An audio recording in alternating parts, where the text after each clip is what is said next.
you know this chapter, but still we need to understand it a little bit more. Okay.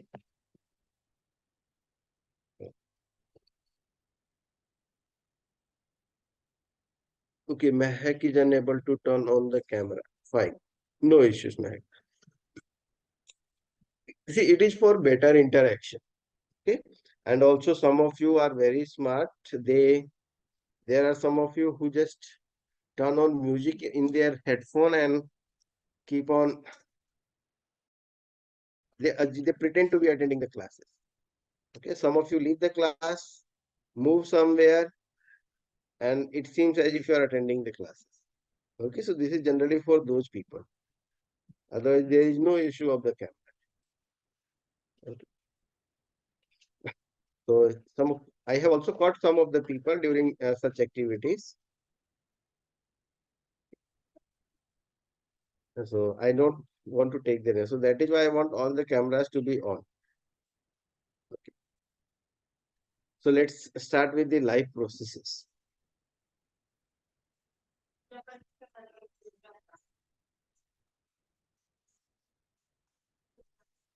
Okay, so can you give me some of the characteristics of the living organisms?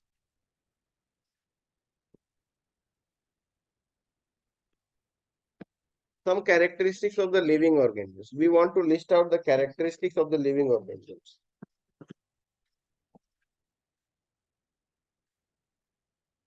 Yeah, Srilasya, can you give me some characteristics of the living organism?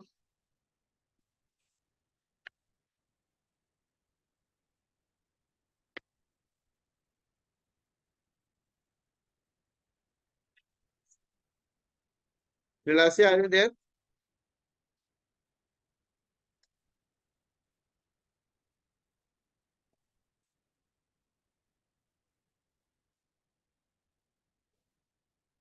Okay, Tanishka, Yes, sir. can you give me the characteristics of living organisms? How do we identify a living organism? Sir, living organisms can be identified by movement, or Hmm. living organisms move, and by the way they obtain food. Okay, they show motion, which can be either locomotion also. They can show locomotion, gymnastic movements,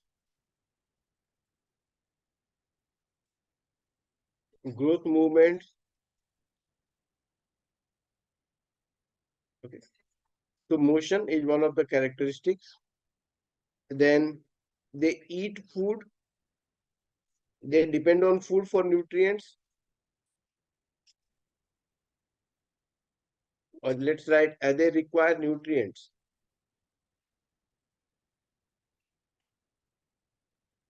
So living organisms, they require nutrients. Any other thing? They also require air. They use air for respiration and to obtain energy. Okay. They respire, whether use air or not, but they respire to produce energy. Okay. Any other characteristics?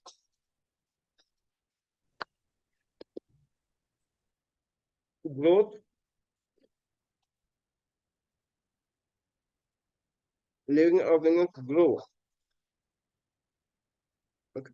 So these are the characteristics of living organisms on the basis of which we can say that an organism is living or non-living, right?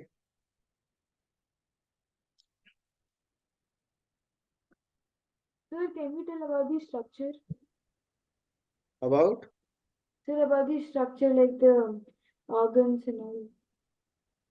Okay. So the living organisms, see, they can be either, all the living organisms, they are made up of cell. They can be either unicellular or multicellular. They can be either unicellular or they can be multicellular. Okay. If an organism is multicellular, so that organism has a structure like it will have a cell, The cells will unite to form the tissues. The tissues unite to form the organs, and organs finally unite to form organ system. I'll give you some examples, then you can get this. And then organ systems are combined together to form the complete organ. Okay. So if I give you a example of cell, so there are different types of cell. You observe the nerve cell, muscle cells, skin cells. They are the different types of cells. Tissues, you have different types. You have epithelial tissue, nervous tissue, adipose tissue. So there are different types of tissues which are formed by the similar cells. Then there are different organs. For example, you have a heart, you have a skin, you have lungs. Okay, so these are organs. Then organ system. Organ system means circulatory system. Okay, or respiratory system. Then complete organism. So different cells put together form tissues, different tissues put together form organs, different organs put together form an organ system, and different organ systems put together form the organism. Understood this?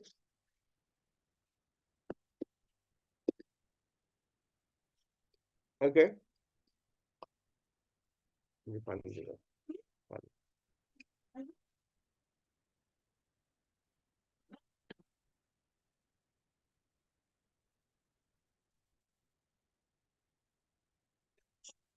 Quickly.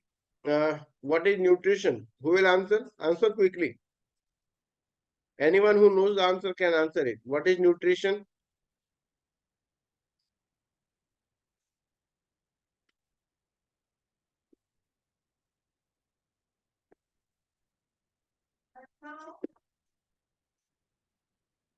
Mac, what is nutrition? Sir, the food which we eat and like we get like healthy food. We get proteins from the food. Okay. So nutrition is the process of obtaining nutrients by an organism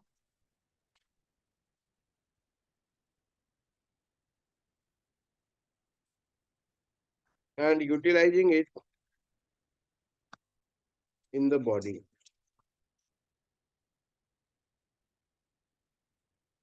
Then what are nutrients? Is everything we eat is a nutrient? What are nutrients?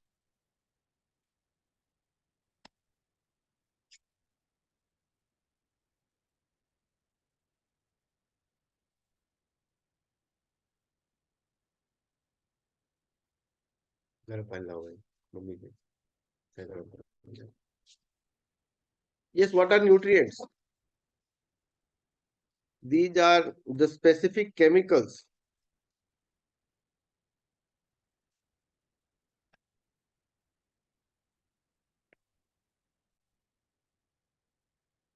The specific chemicals required by an organism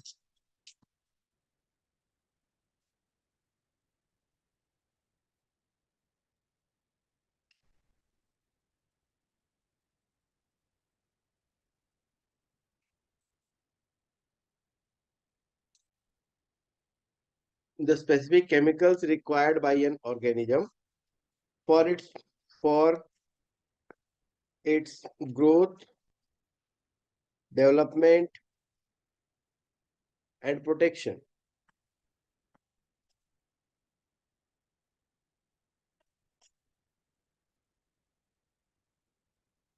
are called nutrients. So understood these definitions of nutrition and nutrients?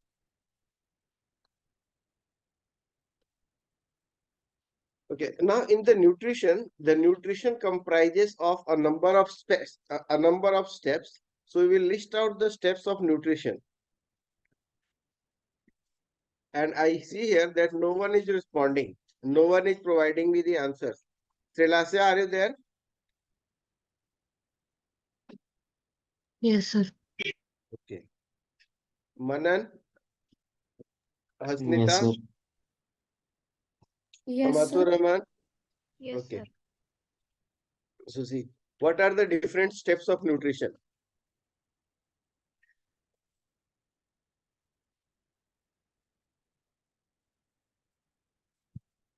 Different steps of nutrition, right? Asnita, tell the different steps of nutrition. Sir, I'm not sure. Not sure. But you are going to give your boards. There are just 2 months. Yes. And we are doing the revision. Anyone? Amatur Rahman, what are the different steps of nutrition? Uh, Ingestion, digestion, assimilation, absorption, egestion. Okay, ingestion, digestion, absorption. Assimilation and egestion. Mhm.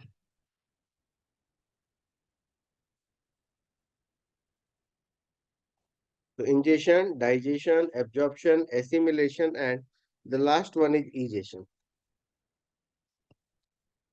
Okay. So these are the steps of nutrition: ingestion, digestion, absorption, assimilation, and egestion. They constitute the steps of nutrition. Also, if you see the types of nutrition, what are the different types of nutrition?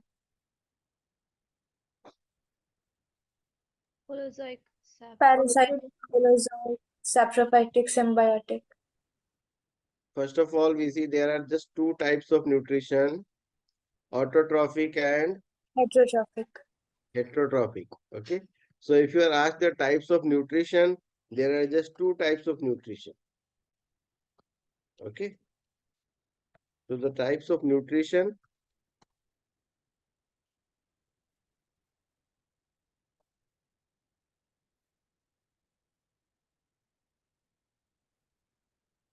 Okay, so there are just two types: the autotrophic mode of nutrition and heterotrophic mode of nutrition. Can you define autotrophic nutrition? So it's the process by which organisms make their own food using raw materials from the environment. Okay, it is a process by which an organism prepares its own food from the raw materials available in the environment. Okay, and see here you need to understand the difference between organic compounds and inorganic compounds. Okay, generally in the autotrophic mode of nutrition, the raw materials they are taken, they are the inorganic compounds. Okay, so carbon dioxide is an inorganic compound.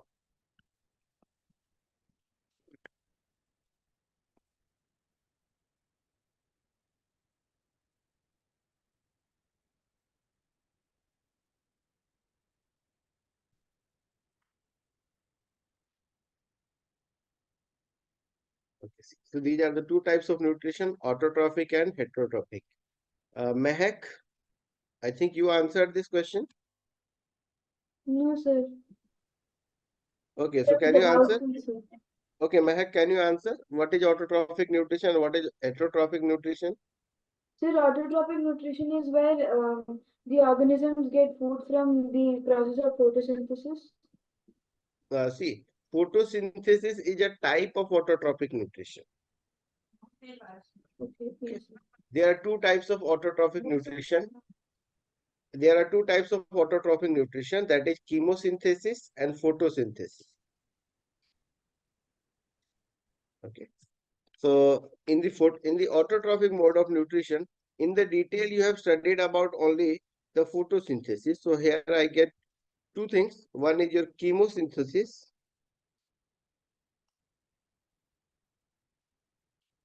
and the second one as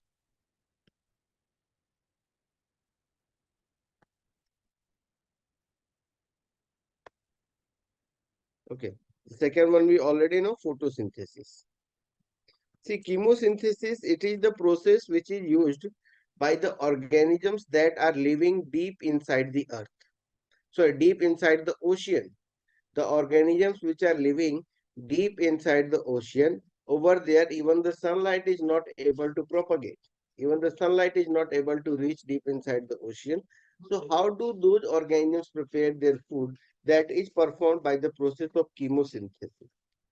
Okay, there are certain chemosynthetic bacteria which can prepare their food by the chemosynthesis process. Okay, then there are some photosynthesis we all know in detail. So in the process, photosynthesis is the process by which plants manufacture their food in the presence of chlorophyll and sunlight by using carbon dioxide and water. Carbon dioxide and water. So you can write the reaction for photosynthesis as CO2 plus H2O gives you 6 CO2 plus 6 H2O plus O2. Sorry, it's a C6H12, not 6 CO2. You have 6 CO2 plus 12 H2O gives you C6H12O6 plus 6 H2O plus 6 O2. So this is the balanced equation of photosynthesis. The reaction takes place in the presence of chlorophyll and sunlight. Okay. So what is chlorophyll?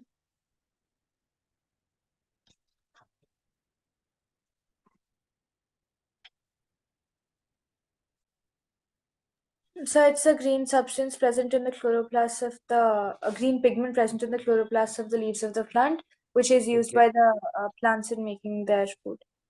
Okay, it's, you can assume it is a chemical or it is a substance which is green in color. Okay, so that is present in the chloroplast. So such substances, see, you have plastids in the plants. You find plastids, and there are three types of plastids. One are chloroplast, which store the chlorophyll.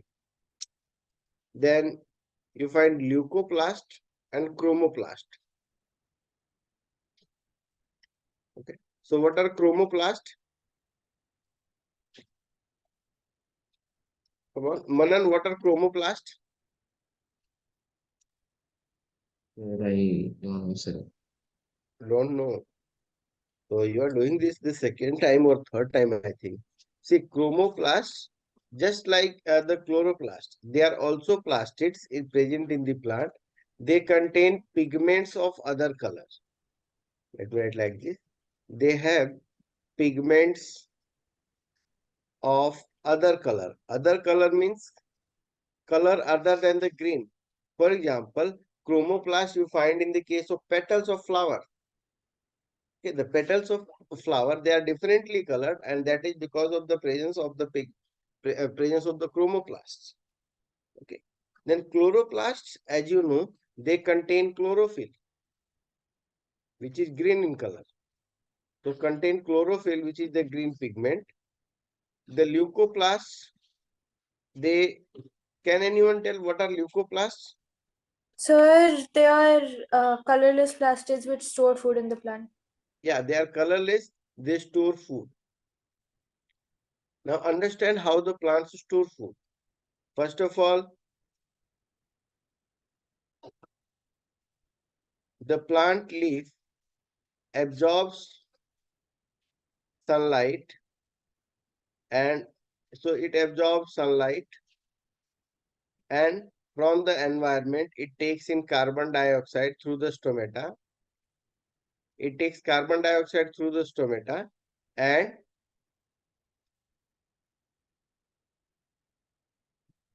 water is present to the plant from the soil. So from the soil it absorbs water. So you have all the three things. The chlorophyll is present in the leaf. The leaf itself contains the chlorophyll.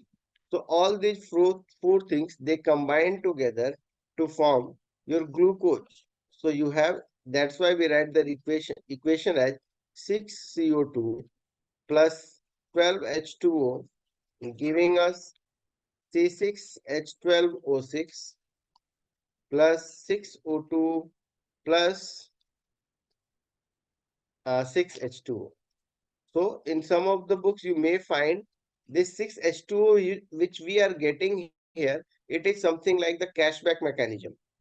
Initially, 12 water molecules are required, but during the process, 6 water molecules are regenerated. Okay. So in the beginning, you have to use your 12 water molecules. Okay. A similar equation can be completed like this.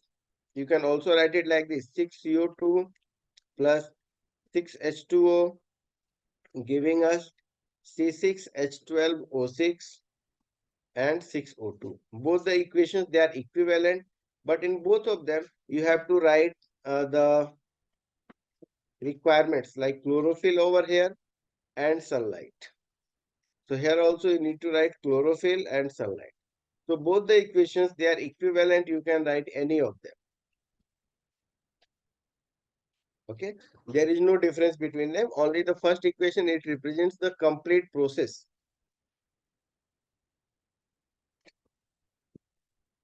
Okay, so now what is the byproduct of photosynthesis? Yeah, Hasnita, what is the byproduct of photosynthesis? Sir, oxygen and H2O.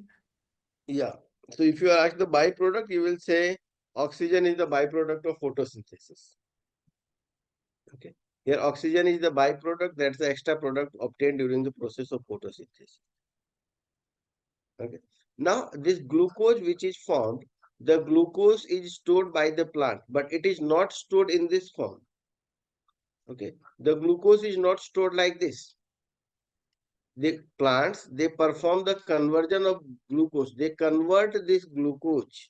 Okay, so in plants what will happen, the glucose that is there, it gets converted to starch and then stored in the plant. Okay, so understanding of this is also important. See, first you have your glucose. Glucose formula is C6H12O6, right? So glucose is C6H12O6. Two glucose, a glucose and a fructose molecule combine to form a sucrose molecule, C12H22O11. Okay, so this is your sugar. A sugar molecule is formed. Then different, if the, as you can see, it has been formed by the hydrolysis of two molecules. If the number of glucose molecule is more than 2, then we call them as polysaccharides. This one is a monosaccharide. This is a disaccharide, and here you will be the formation of polysaccharides, which is a starch. So there will be formation of starch. Okay, how can we identify these things?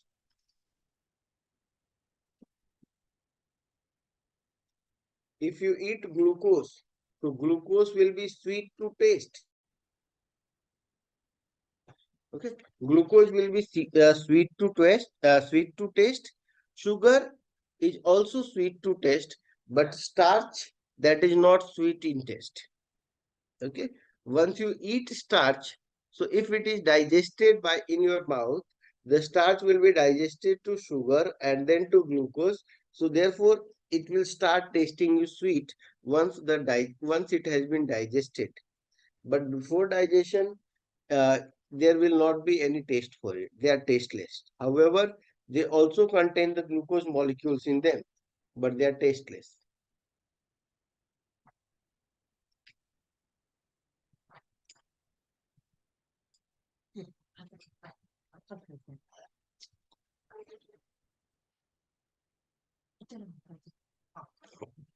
Okay, so understood this process?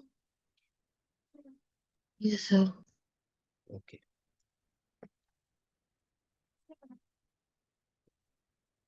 Then another process that was,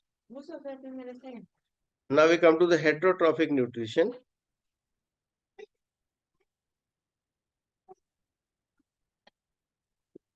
So in the heterotrophic nutrition, what happens in the heterotrophic nutrition? Heterotrophic nutrition means the organism depends on the surroundings for the food, rather does not prepare its food. The organism depends on the surrounding for the prepared food and depends on that. So in the heterotrophic, you may have it is they are divided on different bases. For example, they can be classified on the basis of the type mode of their ingestion. For example, you can call them as either saprozoic. In the heterotrophic mode of nutrition, you can find either saprozoic, holozoic, or parasitic.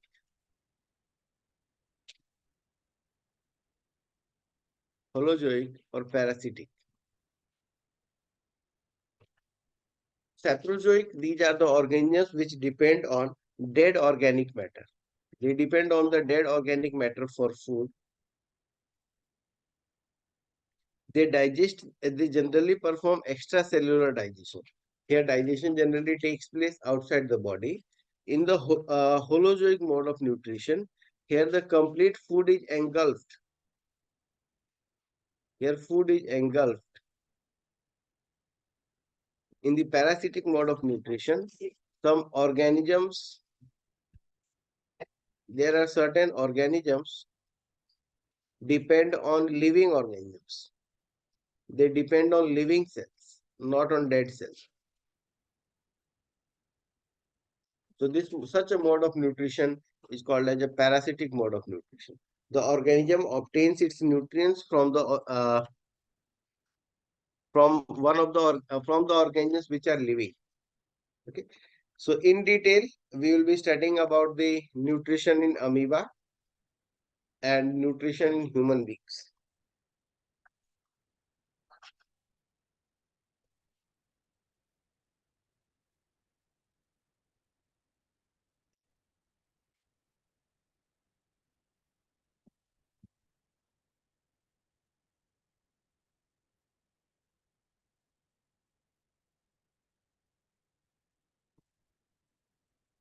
Okay. So nutrition in amoeba. Which type of nutrition is performed in an amoeba? Holozoic. Holozoic. So despite all the warnings given, Manan, K. Subhacharvik, and Hasnita, Silasya, all your cameras are off.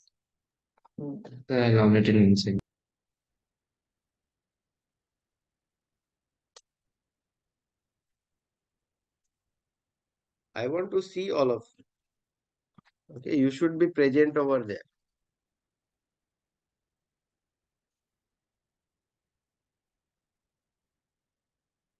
Okay. So nutrition in amoeba. In the amoeba, first of all, we see holozoic mode of nutrition, and in the ingestion process, so ingestion is done with the help of pseudopodia. So can you draw the diagram quickly of the nutrition in amoeba? In your notebooks, draw the diagram. Till then, I am also drawing the diagram.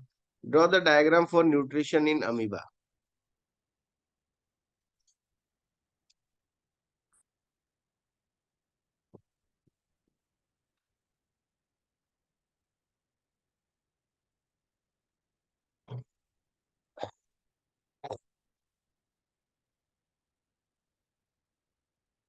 I'm coming in 1 minute. Just 1 minute, student.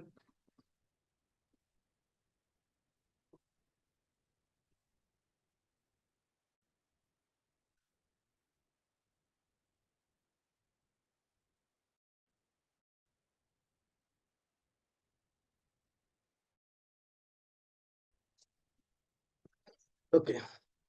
So have you drawn the diagram for nutrition in amoeba? K. Subhacharvik, which type of organism is amoeba? Is it unicellular or multicellular? Unicellular organism. It's an unicellular organism. Where do we find amoeba? Mostly in water. Okay. we find mostly in water. So if you look for it, if I want to look for it, I shall look for it in the pond water, where I will be able to find amoeba. Okay. So an amoeba will have some simple body organs, like it will have the nucleus, then it can have cytoplasm, other body organs like mitochondria, endoplasmic reticulum, they are also present. Remember, amoeba is an eukaryotic organism. This is an eukaryotic unicellular organism. Okay, so it contains all the structures which are present in an animal cell. Okay. It's an eukaryotic unicellular organism, that is amoeba. It has all the structures. So suppose if it observes any molecule, suppose it amoeba finds any food particle, let there be any food particle. So when it observes any of the food particle, so it extends its pseudopodia. Okay. So amoeba, it will extend its pseudopodia towards the food to capture it, something like this. So it extends the pseudopodia to capture the food, over here.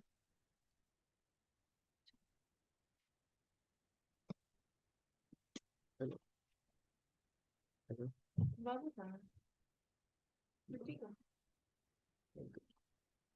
Okay, so in this way, what these structures which are extended outwards, they are called as pseudopodia or the false legs.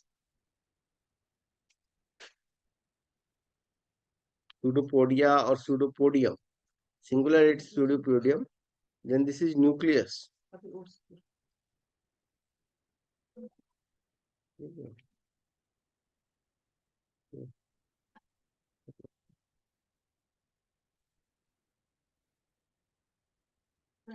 Okay, so how, when these two pseudopodia, they come in contact with each other, the cell membrane dissolves, giving rise to a vacuole, and in the cell vacuole, the nutrient is circulated within the nucleus.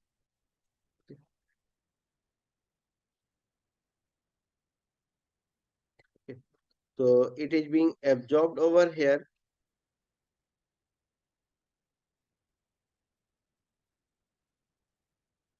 Okay. You see, the food particle remains within a vacuole. Okay, and it is circulated within the cytoplasm. So first of all, tell me, is cytoplasm a living component or a dead component?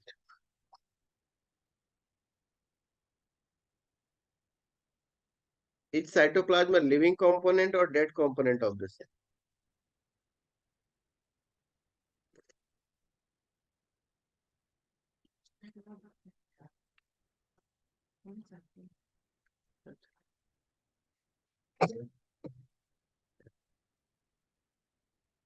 So now here, from the cytoplasm, as you have heard about, the cell contains some organelles called lysosomes, right?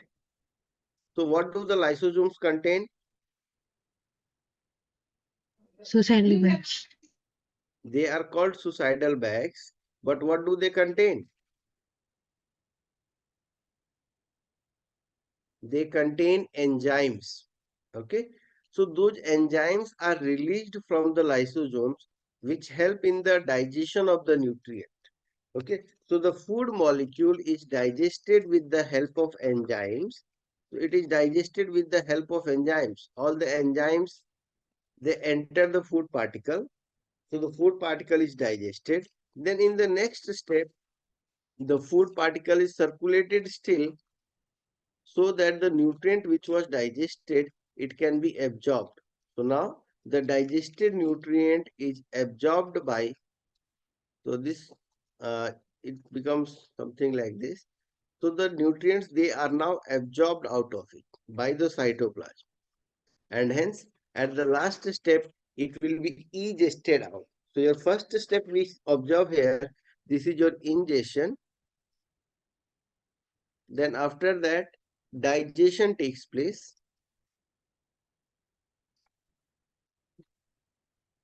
Then after digestion, it's absorption. The nutrients are being absorbed, and when absorption is completed, the last step takes place is egestion. Okay. So at the last step, it takes place egestion.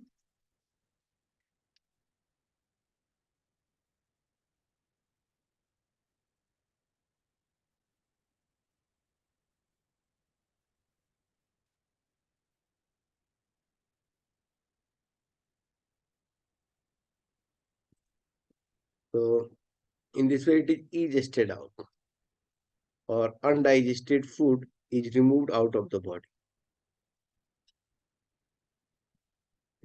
So this is your egestion, the last step.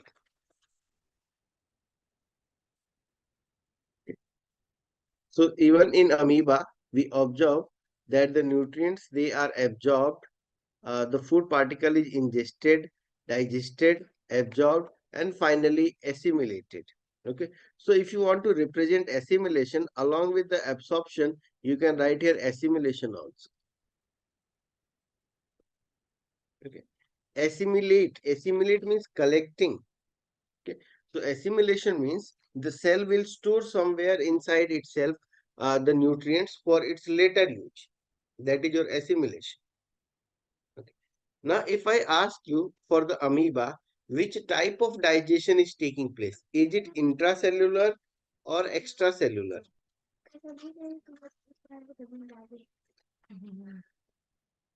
Yes, which type of digestion is taking place in amoeba? Is it intracellular or extracellular? Srilasya, which type of digestion? Sir, intracellular. Intracellular, very good. And which type of digestion takes place in human beings? Is it intracellular or extracellular?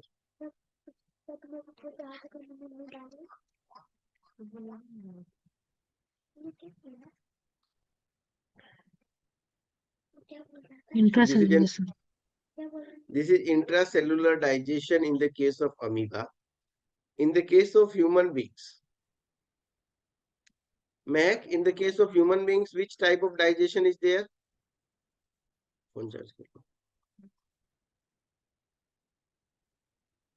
Yes, in human beings. Someone answered this question. So, which type of digestion takes place in the case of human beings? Intercellular. Intracellular. Yes. Now observe, in the human beings, it's not intracellular, it's extracellular digestion. Okay. What do we mean by extracellular digestion?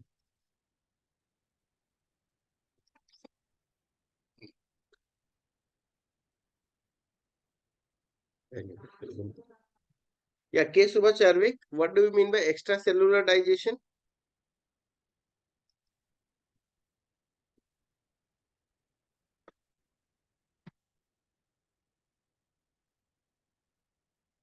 See, when the digestion takes place within the cell, that is intracellular, and extracellular is when digestion takes place outside the cell. Okay. So, in human beings, does the digestion takes place outside the cell or inside the cell? Outside, sir. So, is it not inside?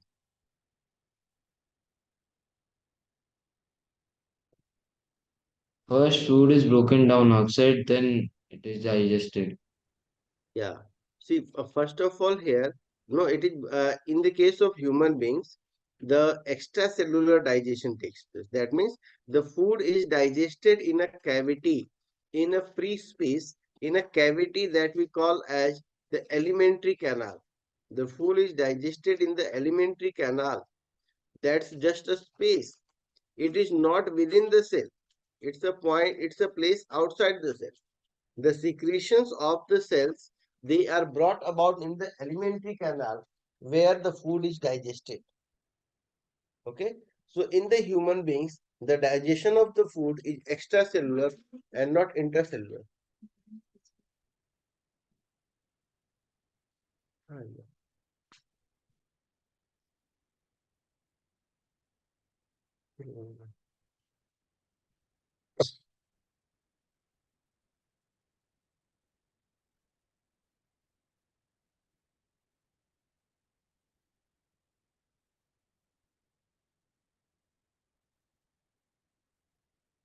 Okay.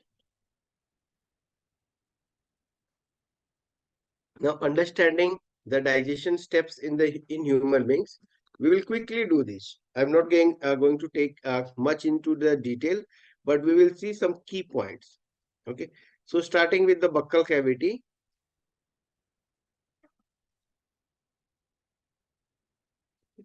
So, in the buccal cavity, how does the digestion take place?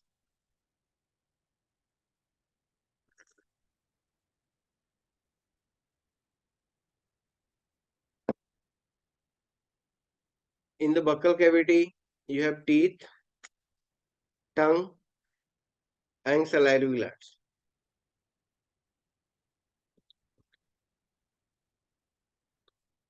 The role of the teeth is breaking of the food. Teeth perform the function of breaking of food. Okay. The tongue helps in tasting, to taste, movement of the food. Salivary glands, they secrete saliva which contains salivary amylase. Okay. So Manan, what component of food is broken down by the saliva or the salivary amylase? The complex food is broken down to simple sugars. So which complex food? The food contains a number of nutrients. So which nutrient is broken down in the buccal cavity?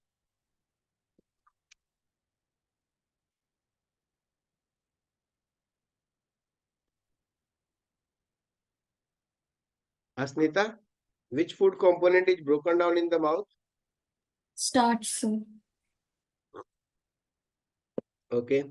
So starch is broken down by the action of salivary amylase. And what is the end product? Maltose. Maltose. Salivary amylase, and it gives us maltose. And maltose is a simple sugar.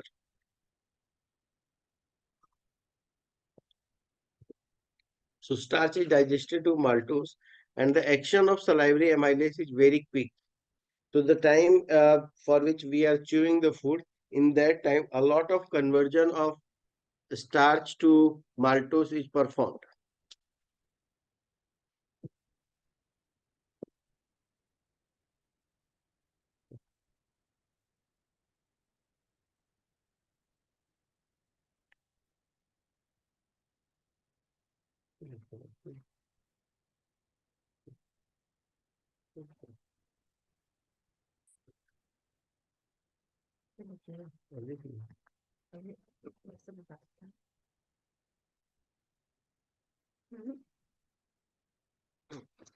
Just wait a minute, wait a minute, wait a minute.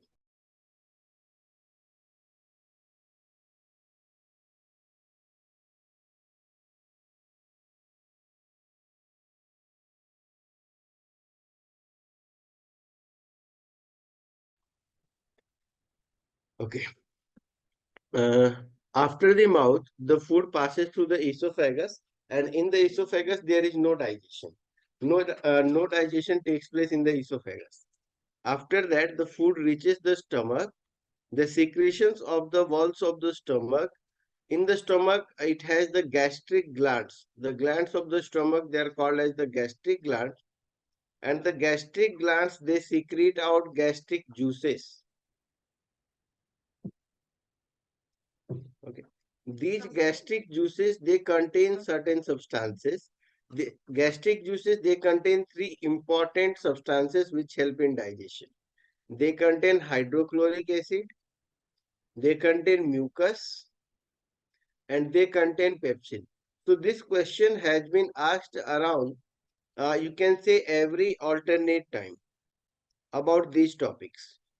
The secretions of the gastric glands, that is gastric juices, it contains three things: hydrochloric acid, mucus, and pepsin. Mucus, it provides a waxy layer.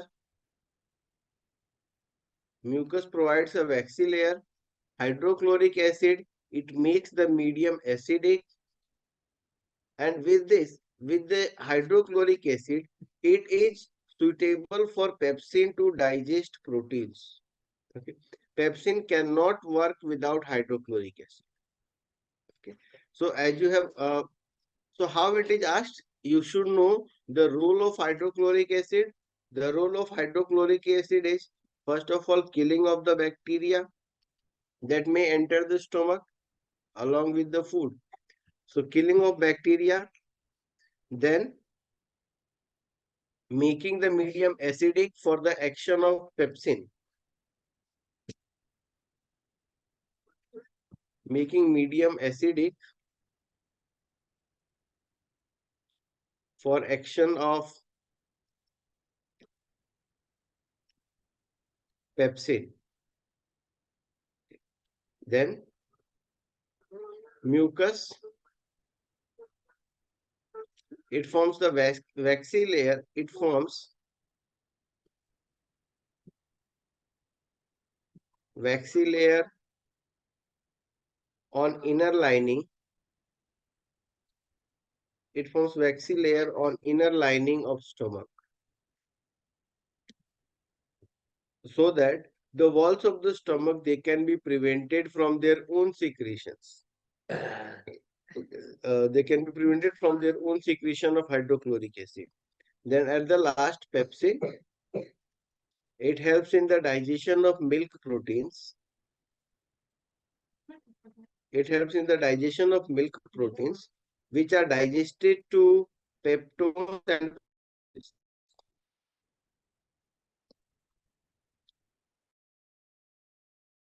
so this is all about stomach. Okay. Any doubt to anyone from this up to the stomach?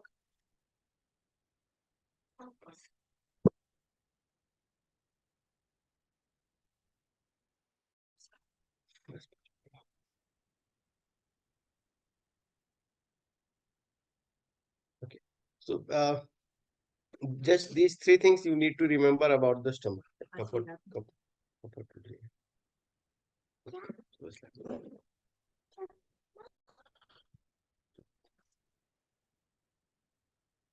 Okay, understood all these?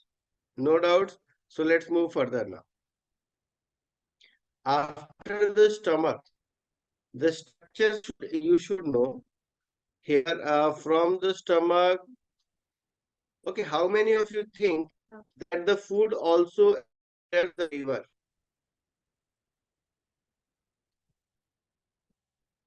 K. Subha Charvik, does the food enter liver also?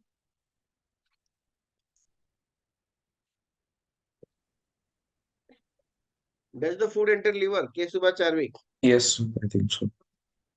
Okay. See, this is the doubt that everyone has. So that's why I'm revising. The food does not enter the liver. See the passage how it's made. See, the food is coming from the stomach like this. So through the stomach, it enters over here in the small intestine. It passes into the small intestine into this coiled structure. Okay. And after this, it enters the large intestine. Food never passes to the liver. Okay. It also does not pass through the pancreas also. So the role of pancreas and liver is that pancreas secrete their juices and they mix it over here in the small intestine. Liver secretes its bile juice and it is mixed in this small intestine. Understood? Food is not entering the liver. Food is not entering the pancreas. This is the passage of food. Okay. So here you will have this.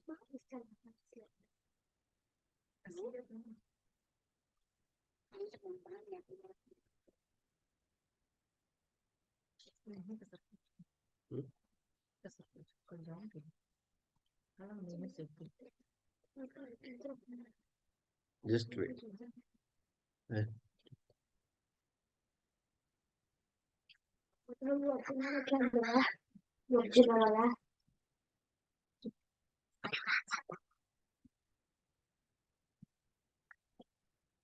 So this is somewhat, I'm just drawing the rough diagram just to give you an idea. Again, explain these things. So the food is passing through the small intestine In the small intestine, it gets coiled movement, and after that, it enters the large intestine. So understand the action. The action of bile. So bile juice, see, the bile juice comes from here. It is stored temporarily in the gallbladder. It comes from here and it gets mixed up with this.